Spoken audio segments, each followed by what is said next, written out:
Abalandeli bakaMaskandi nabalandeli bakaMthandeni wamanqele egcwame elisha bancoma uMthandeni ngokuthandwa abantu abadala, lokho bakuthatha njengesibusiso. Kuyaziwa ukuthi isikhathi esiningi le genge esindala ayikholelwa kumculo oshawa manje, especially la bantu abazingane kunabo. Bona bavele bekutshena uma bakhuluma ngoMaskandi, bazokutshena ngobaba umfazi omnyama abangasekho nobaba uphuze ikhemisi, yonke le genge endala eshawa uMaskandi.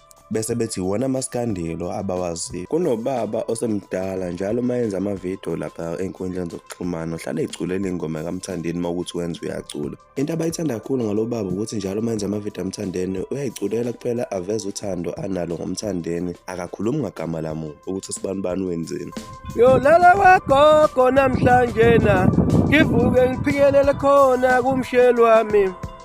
Yolala wagogo namhlanje na ngivuke ngiphikelele khona komshelo wami. Awu yithawula lami lisesandleni. Awusuka madoda, khuphuka lapho Nkabi. Yeswa mina, khuphuka. Akekho yokufica njengamanje. Ukude ubashiya phambili ngamamayela. Khuphuka lapho Nkabi yami.